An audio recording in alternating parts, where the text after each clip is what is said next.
En 1989, les frères Menendez massacrent leurs parents. C'est l'exemple même de ces enfants riches qui tournent mal. Vous pouvez posséder toutes les richesses du monde et n'avoir aucun sens moral. L'accusé a dit « Et triple, ce gros lard coulera en moins de 2 ». Ça ne lui faisait rien de voir le sang de sa mère. Police secours, il y a un type par terre. Il a l'arrière du crâne qui saigne. Quand vos parents sont très riches, vous pouvez vous croire tout puissant, auquel cas vous courez à la catastrophe. Bienvenue dans les enquêtes de I, ces enfants riches qui tuent.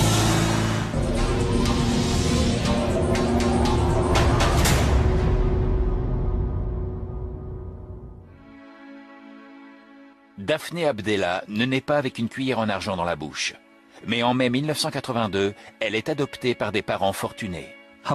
Sa mère venait de Paris, elle était mannequin, et son père était un homme d'affaires israélien. Ils avaient beaucoup d'argent et vivaient dans un appartement somptueux. Le Majestic donne sur Central Park. C'est un immeuble de millionnaires. Pour y acheter un appartement, il faut avoir au moins 2 millions sur votre compte en banque.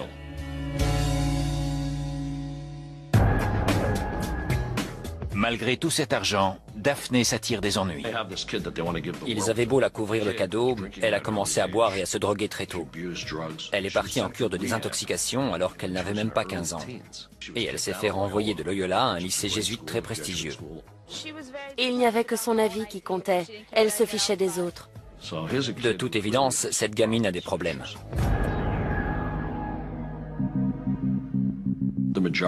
Tous ses camarades disent la même chose. Elle fait un peu garçon manqué. Elle porte des vêtements larges. Elle est un peu complexée parce qu'elle a quelques kilos en trop. Bref, c'est pas une gamine facile. Et ils préfèrent l'éviter. Du coup, ça les surprend vraiment de la voir traîner avec Christopher. En 1997, Daphné sympathise avec un garçon assez réservé, Christopher Vasquez. Tous les opposent. Christopher vient d'une famille d'ouvriers aux revenus modestes. Il vit dans l'Upper East Side, à savoir le Harlem Latino, au 5e étage d'un HLM. Daphné, elle, vit à côté de Central Park. Elle a un portier et beaucoup d'argent.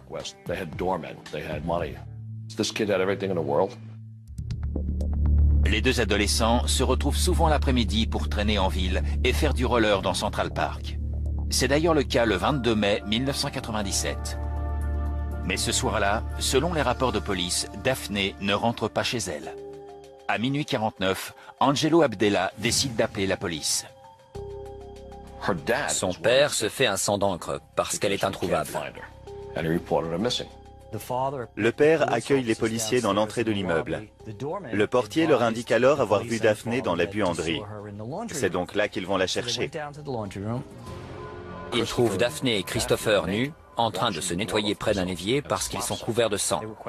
Les policiers leur demandent pourquoi ils sont couverts de sang. Ils disent qu'ils sont tombés en faisant du roller. Or, ils ont effectivement des égratignures qui peuvent expliquer tout ce sang.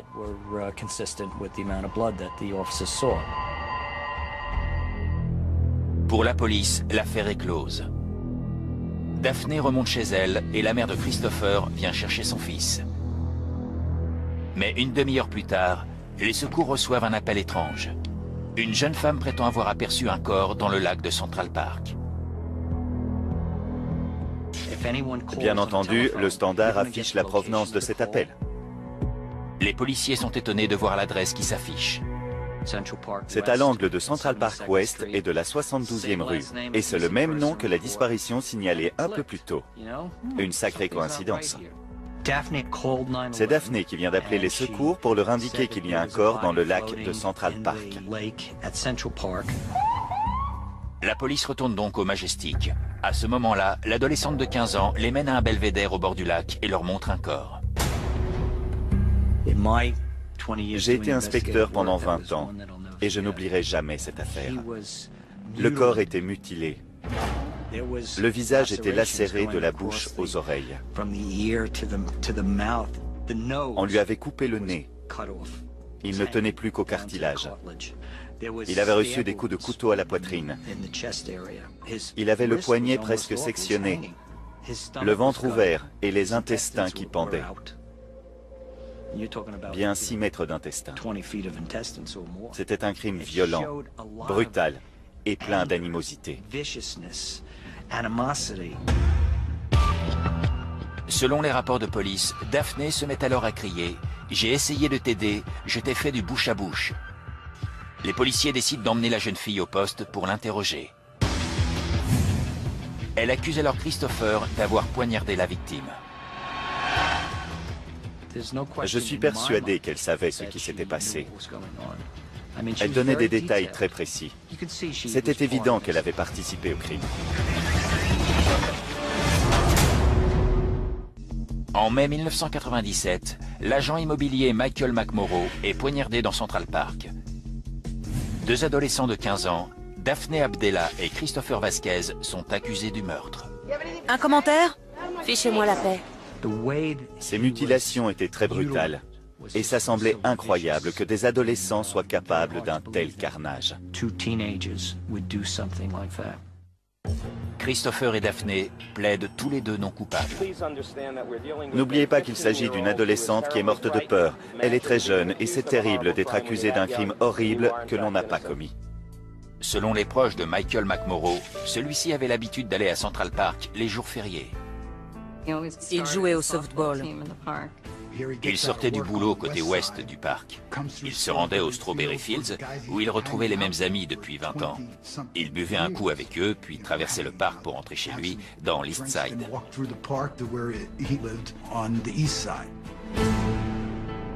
L'enquête indique que Michael quitte ses amis vers 23 h. C'est alors qu'il croise Daphné et Christopher, tous deux ivres. Or, Michael connaît bien Daphné.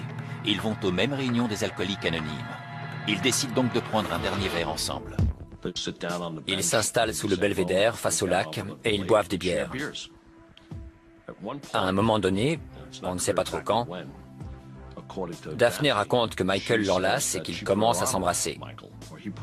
Mais ce n'est pas un baiser fougueux, c'est peut-être juste un bisou sur la joue. Bref, en voyant ça, Christopher pique une colère. Je précise que c'est la version de Daphné qui raconte que la situation dégénère à ce moment-là. Peut-être que Christopher est jaloux. Peut-être que Daphné s'occupe plus de la victime que de Christopher. Quoi qu'il en soit, quelque chose va provoquer leur colère. Pendant l'audition préliminaire de Daphné, le procureur lit des extraits de sa déposition.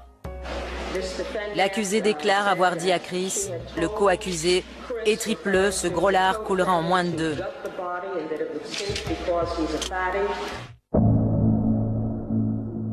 Par la suite, Daphné avouera avoir donné un coup de roller à Michael pour le faire tomber. Mais elle continue d'affirmer que c'est Christopher qui l'a poignardé. Je ne comprenais pas qu'on soit capable d'une telle cruauté.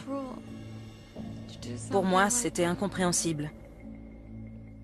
Parce que dans ma famille, nous ne sommes pas des gens violents. Les enquêteurs se sont demandé ce que Michael faisait dans le parc à cette heure-là. Et pourquoi il traînait avec ces deux gamins. Certaines personnes ont dit qu'il était là pour avoir des relations homosexuelles, ou que c'était un pédophile. Mais on n'y a pas cru du tout.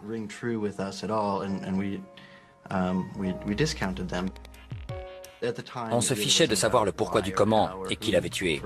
Tout ce qu'on savait, c'est qu'il était mort et que notre famille était anéantie. Pendant le procès, d'après le New York Times, l'avocat de Christopher accuse Daphné. De leur côté, les Abdella sont prêts à payer le prix fort pour engager le meilleur avocat possible. L'avocat de Daphné s'appelle Ben Brafman. Il est notamment connu pour avoir défendu P. Diddy. Bref, Daphné conclut un marché avec le procureur. Elle plaide coupable, mais pour un chef d'accusation moins grave, à savoir homicide volontaire et non meurtre aggravé. Les gens très riches ont les moyens d'engager des avocats très compétents. Et bien souvent, ils s'en sortent avec des peines moins sévères, voire sans aucune condamnation. Ça ne fait aucun doute. C'est comme ça que fonctionne notre justice. Daphné est condamnée à une peine de 3 à 10 ans de prison. Elle s'arrange également pour ne pas avoir à témoigner dans le procès de Christopher Vasquez. Ses dépositions ne peuvent pas non plus être citées. Son avocat s'arrange pour qu'elle n'ait pas à témoigner pendant le procès. C'est effarant. On ne racontera jamais sa version des faits. Bref, le procureur de Manhattan se tourne vers Christopher, dont le procès s'ouvre enfin. L'avocat de Christopher ne nie pas la présence de ce dernier lors du meurtre, ni même sa participation. Non, tout ce qu'il nous dit, c'est que c'est Daphné qui a poignardé Michael. Et forcément, comme elle n'est pas là pour dire le contraire, Vasquez n'est pas condamné pour meurtre aggravé, mais pour homicide volontaire. il n'est pas condamné pour meurtre aggravé. La raison ? Les jurés n'ont pas entendu la version de Daphné. Ils n'ont pas toutes les données du problème. Ceci dit, ils ont bien conscience de la gravité du crime, car Michael a quand même reçu 32 coups de couteau. Du coup, Christopher est reconnu coupable d'homicide volontaire, exactement comme Daphné. Christopher écope de la peine maximale, 10 ans de prison. Il ne nous a pas expliqué la raison de son geste. On aurait voulu comprendre pourquoi on se retrouvait dans cette salle d'audience, pourquoi tout ça nous était arrivé. Mais ce procès ne nous a apporté aucune réponse. Daphné et Christopher sont les seuls à savoir ce qui s'est passé. On ne le découvrira jamais. Les McMorrow ont acheté un banc au dos duquel ils ont gravé le nom de Michael McMorrow et qu'ils ont installé dans Strawberry Fields. Il se trouvait à cet endroit la dernière fois qu'il s'est amusé. Je vais voir ce banc de temps en temps. C'est un lieu où les amis se rencontrent, et c'est ce que Michael aimait par-dessus tout. Profiter de la vie. En 2004, Daphné et Christopher bénéficient d'une libération anticipée pour bonne conduite, après avoir purgé les 2/3 de leur peine. Je sais qu'ils ont été libérés. Je ne sais pas où ils sont. J'espère ne jamais les croiser. Et j'espère qu'ils auront retenu la leçon, que plus jamais ils n'infligeront une telle tristesse à qui que ce soit au cours de leur existence. Daphné Abdella avait tout pour réussir. Je pense même qu'elle avait une situation enviable. Mais elle a tout anéanti. C'est bien la preuve que vous pouvez posséder toutes les richesses du monde et n'avoir aucun sens moral.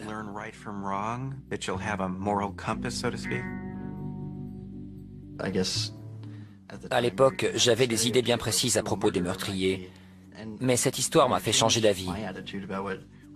Ça m'a fait réfléchir parce qu'au fond, la violence est tout autour de nous.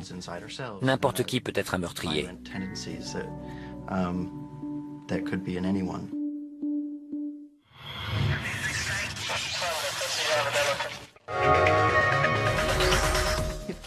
Il faut imposer des limites aux enfants. Sinon, ils ne comprennent pas que leurs gestes ont des conséquences. Et ils se croient tout permis.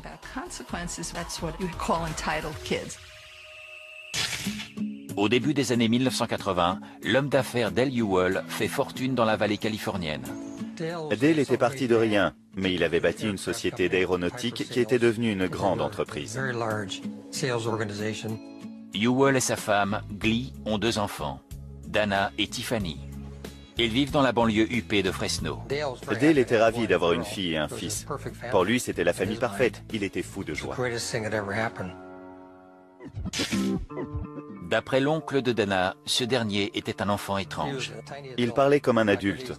Même à 10 ou 12 ans, quand on lui parlait au téléphone, on aurait dit un jeune de 25 ans.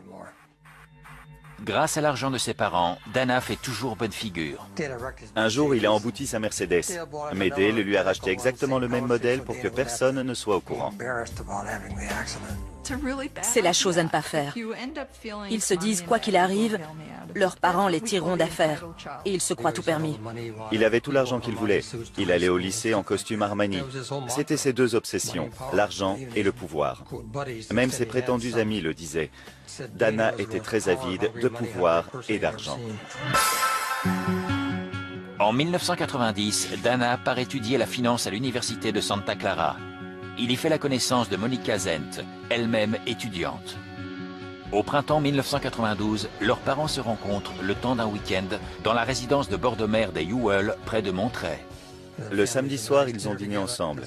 Et puis ils ont fait des parties de tennis et ce genre de choses. Le lendemain, le dimanche de Pâques, les Ewell repartent pour Fresno.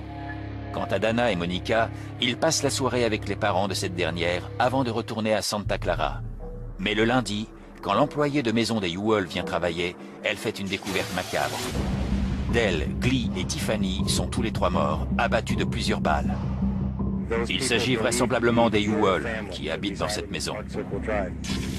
Le corps de Tiffany se trouvait dans le séjour. Elle était face contre terre, les mains sous le corps. Dale se trouvait dans le couloir entre le bureau et la chambre de Dana. Il y avait des journaux par terre à côté de lui. Et Glee était dans le bureau. Elle avait reçu plusieurs balles, alors que Dale et Tiffany avaient chacun reçu une balle à l'arrière du crâne. Le tueur voulait nous faire croire à un cambriolage qui avait mal tourné. Mais l'un de mes coéquipiers a tout de suite vu que c'était une mise en scène. Par terre, on a retrouvé une thé d'oreiller ou un drap rempli d'objets, mais ils auraient été impossibles à revendre. Il y avait des bijoux de fabrication unique, une vieille stéréo. Pas le genre de butin qui attire les cambrioleurs dans ce quartier.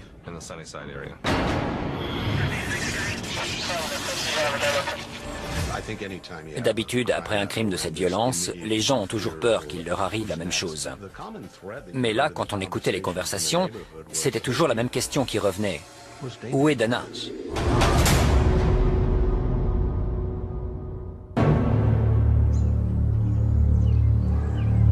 En 1992, Dale et Glee Ewell, ainsi que leur fille de 24 ans Tiffany, sont assassinés dans leur grande maison. La police n'a pas beaucoup de pistes. Elle interroge donc l'unique membre de la famille qui soit encore en vie, Dana, alors âgée de 20 ans. Je ne comprends pas que mes parents se soient fait tuer. Je ne comprends pas toute cette histoire. Mais ils sont morts. Ce dimanche-là, Dana et sa petite amie Monica ont passé la journée avec les Ewell, avant de retourner sur le campus de Santa Clara, à côté de San Francisco. Dimanche matin, j'ai fait une partie de tennis avec mon père. Puis on s'est tous baladés sur la plage. Il était impassible. On s'attend à plus d'émotivité de la part de quelqu'un qui vient de perdre ses parents et sa sœur. Ce mardi-là, alors que les corps ont été découverts la veille, Dana revient dans la maison de ses parents, accompagnée de son oncle Richard et des shérifs adjoints. Dana n'était pas sous le choc, ni effondré. Ça ne lui faisait rien de voir le sang de sa sœur, ni de sa mère. Ce n'est pas normal pour quelqu'un qui vient de perdre sa famille. Selon les rapports de police, lorsque la famille se réunit pour la lecture du testament, Dana perd son sang-froid. Mon frère Ben a lu le testament et il a expliqué à Dana, tu récupères la moitié de l'argent maintenant et l'autre moitié quand tu auras 25 ans.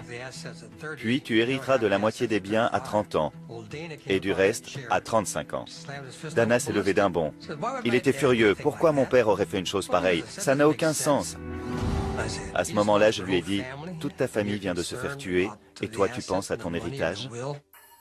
Le 25 avril, une messe est dite pour Dale, Glee et Tiffany. Nous nous sommes tous recueillis. C'était une très belle messe, compte tenu des circonstances. Dana était très agité et il plaisantait. Il n'avait pas l'air triste. Comment pouvait-il être aussi détaché? Est-ce qu'il y était pour quelque chose? Face à l'attitude de Dana, ses oncles décident de prévenir la police. Ils trouvaient son comportement étrange parce qu'il n'avait pas l'air triste. Mais on avait d'autres pistes que l'on devait également écarter. Par exemple, dans sa jeunesse, Glee avait travaillé pour la CIA. Il fallait étudier cette possibilité. Ils ont examiné les collaborateurs de Dale.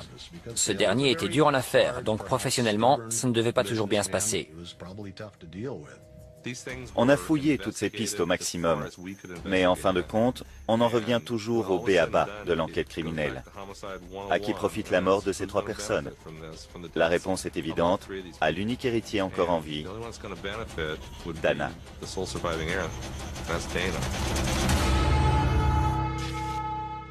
Dana va hériter d'une fortune de 8 millions de dollars, ce qui fait de lui le suspect idéal, à un détail près.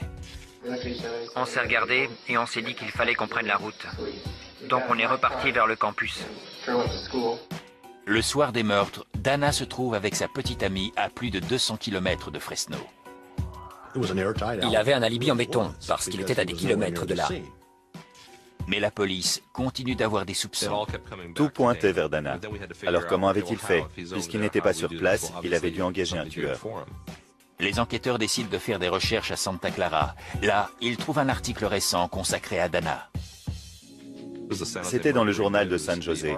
L'article racontait que Dana avait bâti une entreprise à partir de rien et qu'elle valait maintenant des millions. L'article parlait de lui, mais c'était la vie de son père qu'il racontait. Donc, il se faisait passer pour un grand homme d'affaires. Quand il rencontrait des gens, il leur disait qu'il était millionnaire et qu'il serait bientôt milliardaire.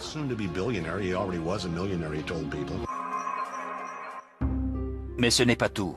Les policiers vont trouver un autre élément pour le moins troublant. Contre toute attente, Dana s'est lié d'amitié avec un ancien camarade, Joel Radovjic. Ce qui nous a interpellés, c'est qu'ils étaient à l'opposé l'un de l'autre. Dana était très soigné, il aimait l'argent, il conduisait une Mercedes. Joel, lui, c'était plutôt un tir au flanc. Joel termine ses études en décembre 1991, 4 mois avant les meurtres.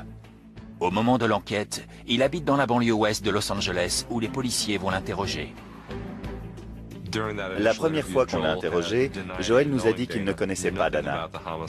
Il n'était pas au courant de l'affaire et il avait un alibi.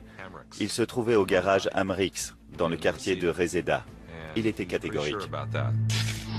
Vous faisiez quoi? Je regardais la télé, je dépassais les voitures. J'ai passé toute la journée là-bas.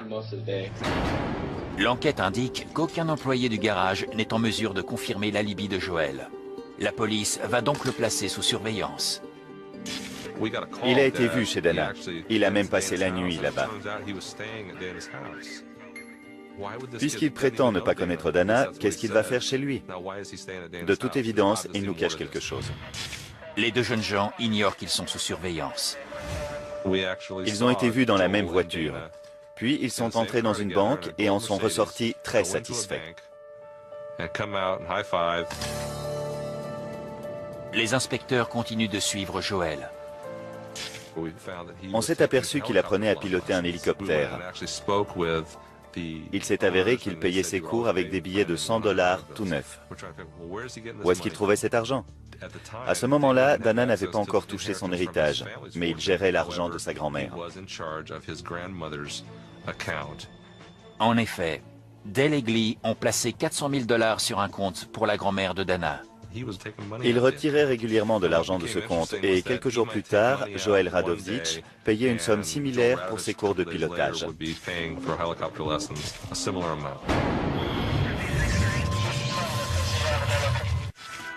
Au printemps 1993, les inspecteurs ont 2 suspects dans le triple meurtre d'une riche famille de Fresno. Ils pensent que Joel Radovjic, 22 ans, a abattu Dale Ewell, sa femme Glee et leur fille Tiffany. Mais la police soupçonne Dana, le fils des Ewell, d'avoir orchestré cet assassinat. Dana Ewell est obsédé par l'argent. Il est riche et il veut que tout le monde le sache. Or, ce crime profite à une seule personne, lui. Le hic, c'est qu'il a un très bon alibi. Il n'est pas à Fresno au moment des meurtres. Les enquêteurs cherchent donc des preuves incriminant Dana Ewell, qui a 22 ans, et son ami Joel. On est allé voir Dana à sa résidence universitaire et je lui ai annoncé qu'on soupçonnait Joel Radovjic des meurtres. À ce moment-là, il est devenu livide. Il a fermé la porte et 10 minutes plus tard, il est sorti par l'arrière du bâtiment. Dana quitte alors le campus pour contacter Joel depuis un téléphone public. Ça n'a pas de sens. On le prévient qu'on soupçonne Joel des meurtres et même pas 20 minutes plus tard, il l'appelle chez lui à Los Angeles. Des policiers vont alors suivre Joel jusqu'à un restaurant. Il est allé parler à l'un des serveurs. On a par la suite découvert qu'il s'agissait de Jack Ponce, un ami d'enfance des Radovjic. Lors d'un interrogatoire, Jack Ponce, 24 ans, reconnaît avoir eu une arme du même calibre que celle utilisée dans l'affaire Ewell. Quand on a découvert que Jack avait eu un fusil de calibre 9 mm, on s'est rendu dans l'armurerie qui lui avait vendu cette arme et on s'est procuré le même modèle. Ensuite, la police scientifique a tiré le même type de balle avec ce fusil. Or, elle portait les mêmes marques que celles prélevées sur Glee. Les inspecteurs possèdent alors suffisamment d'éléments à charge contre Joel et Jack, mais c'est Dana qu'ils veulent inculper. C'est Dana qu'ils voulaient arrêter. C'était leur objectif. Dans cette affaire, on a une multitude d'éléments qui viennent s'imbriquer. L'aspect financier, les photos, le fait que Dana et Joel ont été vus ensemble, les appels téléphoniques. On a donc décidé de retracer toute la chronologie. On a pris un énorme rouleau de papier, on y a tracé une longue ligne, et puis on y a inscrit les différents éléments par ordre chronologique.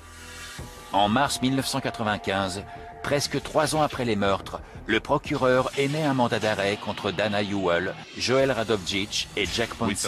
On a décidé d'arrêter Jack Ponce en premier, parce qu'on pensait qu'il n'avait pas vraiment participé et que par conséquent, il serait plus bavard que les autres. Pour échapper à une condamnation pour meurtre, Jack passe aux aveux. Jack nous a avoué que Joel lui avait demandé de lui acheter une arme. Puis par la suite, Joel lui avait tout raconté et lui avait confié un sac contenant une arme démontée. Ils l'ont jeté par petits bouts le long de l'autoroute entre Los Angeles et Fresno. Jack nous a montré tous les endroits où il avait jeté des pièces de l'arme, mais on n'a rien trouvé, sauf au dernier emplacement, un terrain vague où il avait enterré le canon. J'étais au milieu de ce terrain vague et je lui ai demandé où il l'avait enterré. Il m'a répondu « par ici ». Effectivement, le canon était juste sous nos pieds. On n'a presque pas eu à creuser. Cette découverte, c'était très important dans cette affaire. On allait pouvoir coincer les deux autres. Joel Radovjic est arrêté le 1er mars. Dana se rend à la police le lendemain. Tous deux sont inculpés pour triple meurtre avec préméditation. Les autorités bloquent les comptes de Dana, dont la défense sera confiée à un avocat commis d'office. Nous allons assurer la meilleure défense possible pour M. Ewell. Le 7 avril 1995, Joel et Dana plaident tous les deux non coupables. Dana Ewell a nié être impliqué de quelque manière que ce soit dans le meurtre de ses parents. Presque 3 ans plus tard, s'ouvre enfin le procès de Dana et Joel. L'avocat de Dana accuse alors Joel Radovjic et Jack Ponce. Monsieur Ponce a avoué avoir acheté le fusil et enterré le canon. Ils ont affirmé que Joel avait préparé ce meurtre tout seul, avec Jack. Mais le procureur va appeler Jack Ponce à la barre. Jack a décidé de conclure un marché avec le procureur et il a raconté tout ce que Joel et Dana lui avaient demandé de faire. En échange de son témoignage, Jack Ponce bénéficie d'un non-lieu. De plus, les jurés croient son témoignage. Les jurés déclarent l'accusé Dana James Ewell coupable de violation de l'article 187 du Code pénal, coupable de meurtre. Joel Patrick Radovjic, coupable de violation de l'article 187 du Code pénal, coupable de meurtre. Quand le jury les a déclarés coupables, ça m'a beaucoup soulagé. C'était une vraie victoire. On va peut-être enfin pouvoir faire notre deuil. Toute cette affaire a été très dure pour nous, mais la justice m'a redonné confiance. On a tous ressenti à la fois de la tristesse et du soulagement. Ce verdict n'allait pas nous rendre Dale, Glee et Tiffany, mais au moins on pouvait se dire que le coupable allait payer.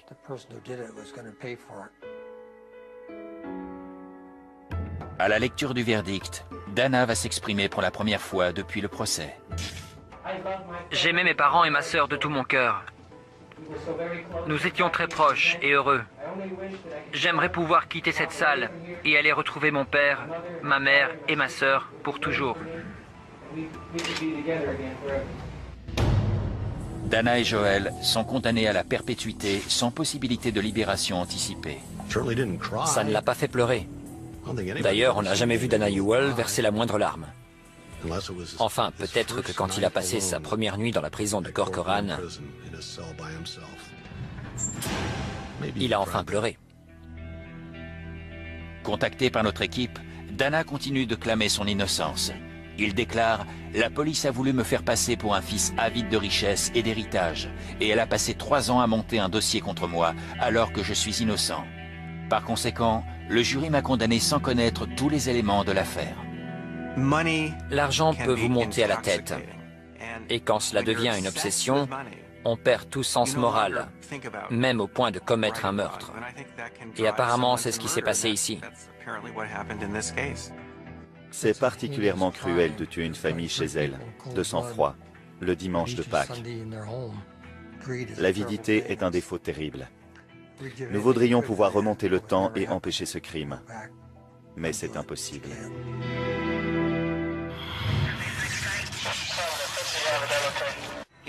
Dans les communautés plutôt riches, il y a forcément des inégalités.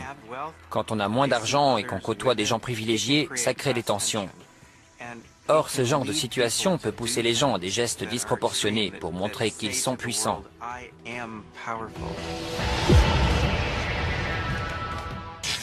La Joya en Californie. Ses plages de sable fin, ses boutiques de luxe, ses villas de millionnaires et son taux de criminalité exemplaire. On est début 2007 et la ville n'a pas connu un meurtre depuis 5 ans. La Joya est l'une des villes les plus riches des États-Unis. Elle porte bien son nom, qui veut dire joyau en espagnol. Les stars de cinéma y achètent des résidences secondaires. C'est une banlieue très sélecte de San Diego. Mais la petite ville n'accueille pas que des millionnaires. Seth Cravens est issu d'une famille mormon de la classe moyenne. Il a 13 frères et sœurs. Il a un air de petit vaurien. C'est le genre d'ado qui semble toujours immature. Et sur le terrain de football, Seth ne fait pas semblant. Il mesurait 1,82 m pour 100 kg, donc il avait une sacrée corpulence. Sur le terrain, il était plutôt du genre à ruer dans les brancards. Il ne reculait pas face aux adversaires. Il baissait la tête et il fonçait. Avec 4 de ses amis, Seth forme la bande du Rocher aux Oiseaux, en référence à une île de la région. Les 5 jeunes gens se font une réputation de voyous. Quand ils sont arrivés au lycée, ils avaient tous des comportements à problème. Ils étaient bagarreurs. C'était des fêtards. Ils boivent beaucoup, ils font la fête. Ils se font virer des boîtes parce qu'ils frappent les gens qui sont en train de danser. Mais ça fait partie de l'image qu'ils veulent se donner en tant que bande. J'allais dans le même lycée qu'eux, et c'était des brutes. Ils me raquettaient, ils tabassaient mes amis.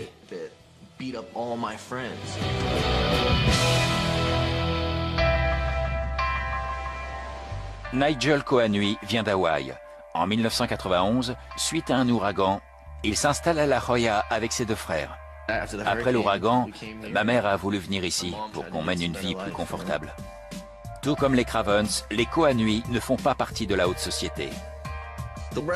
La Joya, c'est un endroit très particulier, c'est plein de familles qui ont beaucoup d'argent, et c'est pas évident pour les jeunes, parce qu'il faut faire bonne figure.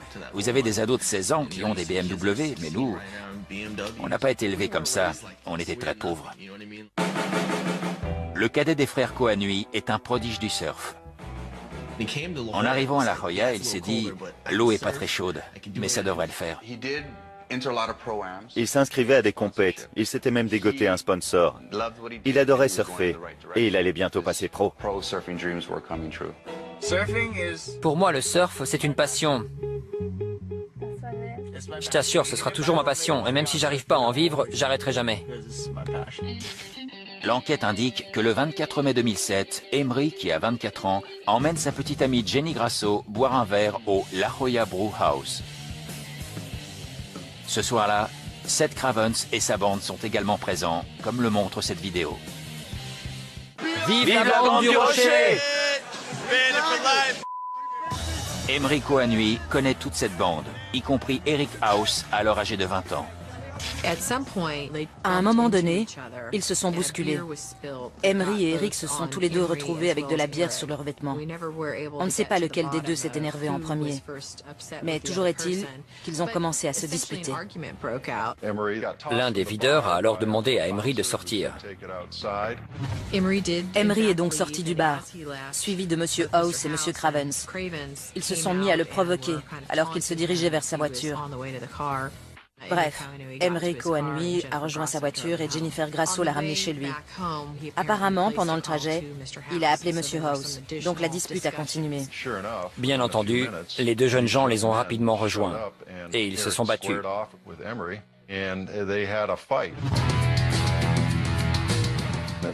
Selon la police, Emery a pris le dessus sur Eric House. Il lui a même cassé une dent. Le reste de la bande vient à la rescousse d'Eric, suite à quoi Emery se retrouve à terre. Emery réussit enfin à se relever. Il se tourne vers Seth Cravens et lui dit « Tu crois pouvoir me tabasser devant chez moi ?» Les rapports de police indiquent qu'à ce moment-là, Seth donne un coup de poing à Emery qui tombe en arrière. Emery tombe sur le bitume, au milieu de la route. Et au moment où son crâne heurte le sol, rien qu'au bruit, tous les témoins devinent que la situation est très grave. Les gens du quartier appellent les secours. Police secours. Je viens de voir un type se prendre un coup de poing très violent. Je pense qu'il est blessé.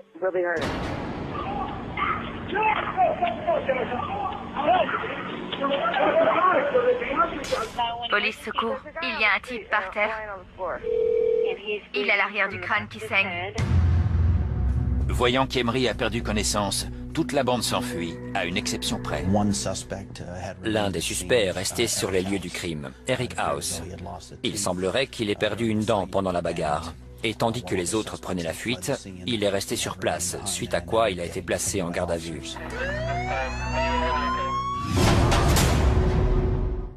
Le 25 mai 2007, au petit matin, une bagarre éclate entre Emery Coanui, alors âgé de 24 ans, et 5 autres jeunes gens de la ville côtière huppée de la Joya en Californie. Les rapports de police indiquent qu'après avoir reçu un coup de poing de Seth Cravens, 21 ans, Emery se retrouve à l'hôpital avec 3 fractures crâniennes. En plein milieu de la nuit, on m'annonce que mon frère est dans le coma. Quand je l'ai vu sur son lit d'hôpital, j'ai pas arrêté de me demander comment, dans une ville aussi riche, quelqu'un pouvait faire ça.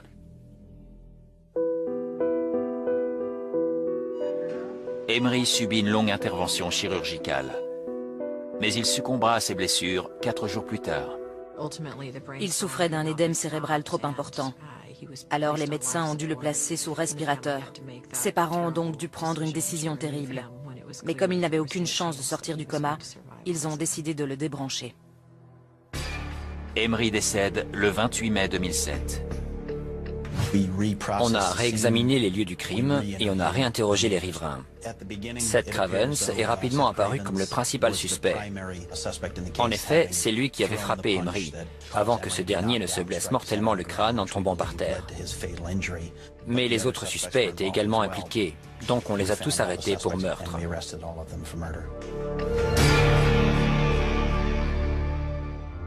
Seth Cravens, Eric House, Matthew Yonke et Orlando Osuna font partie de la bande du Rocher aux Oiseaux. Ils sont tous les 4 inculpés pour homicide volontaire. Un autre de leurs amis, Hank Hendricks, sera par la suite accusé du même chef d'inculpation. C'était complètement dingue de voir que ces gamins qui avaient grandi dans un milieu aussi privilégié se retrouvaient mêlés à un meurtre. Peut-être qu'ils utilisaient la violence comme marque de puissance à la place de l'argent. C'est possible. Parallèlement, les proches d'Emery organisent une cérémonie en son honneur, selon la tradition hawaïenne. Ils ont organisé une cérémonie très émouvante. Au moment du coucher de soleil, ils sont tous allés à la mer sur une planche de surf et ils ont formé un cercle. Ils ont jeté des fleurs à l'eau et ils ont prié pour lui. Ils lui ont dit « Aloha ». Ses amis nous ont raconté des anecdotes. C'était super. Le 27 juin 2008, 4 des 5 accusés négocient un chef d'inculpation réduit.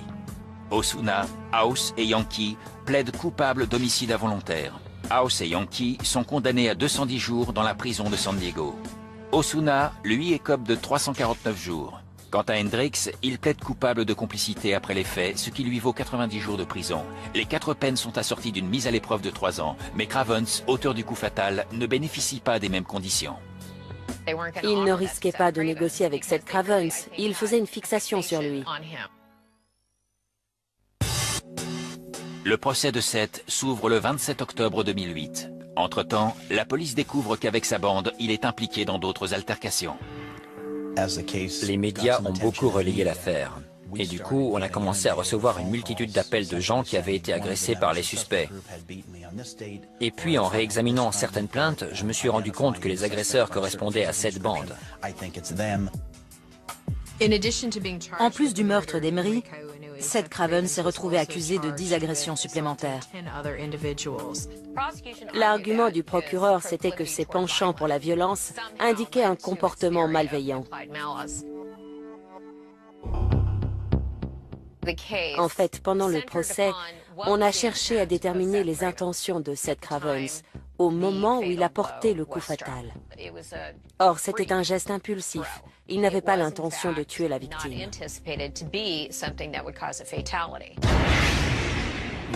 Depuis le début, la défense a expliqué que ça pouvait arriver à tout le monde. Je comprends bien leur argument, mais ce n'était pas la première fois que Seth Cravens frappait quelqu'un. Et cette fois-ci, ça s'est très mal terminé.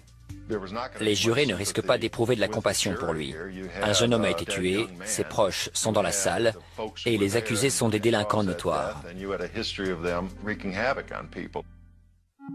Le 18 novembre 2008, les jurés annoncent leur verdict.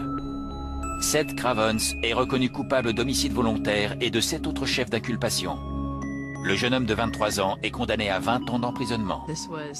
C'était une manière de mettre un terme à un comportement violent.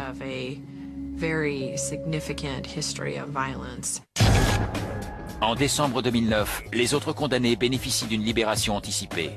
Hendricks part étudier dans le New Hampshire, tandis qu'Osuna, Yonki et House retournent à La Jolla.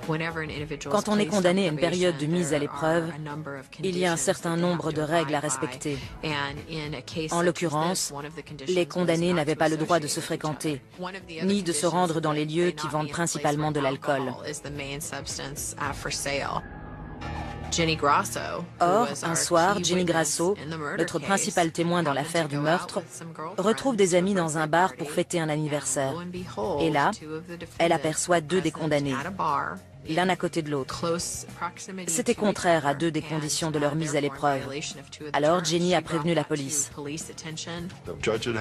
Le juge en avait assez de cette bande, donc il les a renvoyés en prison. En janvier 2010, Osuna, Yonki et House sont condamnés à 3 ans d'emprisonnement pour violation de leur mise à l'épreuve. C'est vraiment stupide, presque autant que de tuer mon frère. On leur donne une deuxième chance et ils retournent en prison. Ils se sont attirés des ennuis parce qu'ils faisaient la fête et qu'ils buvaient de l'alcool, mais apparemment, ils n'ont pas retenu la leçon.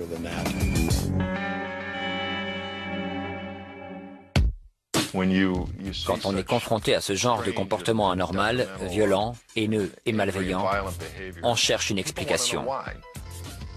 Ils n'ont pas fait ça pour l'argent. Il n'y avait pas de trafic de drogue. C'était même pas une histoire de territoire. Simplement, ils voulaient passer pour des caïds.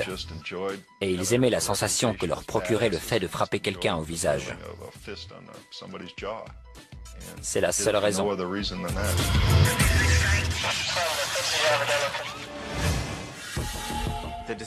Au fond, la décision de commettre un meurtre correspond à un choix très extrême, qui dépend de chaque individu, de ses problèmes psychologiques et de ses motivations.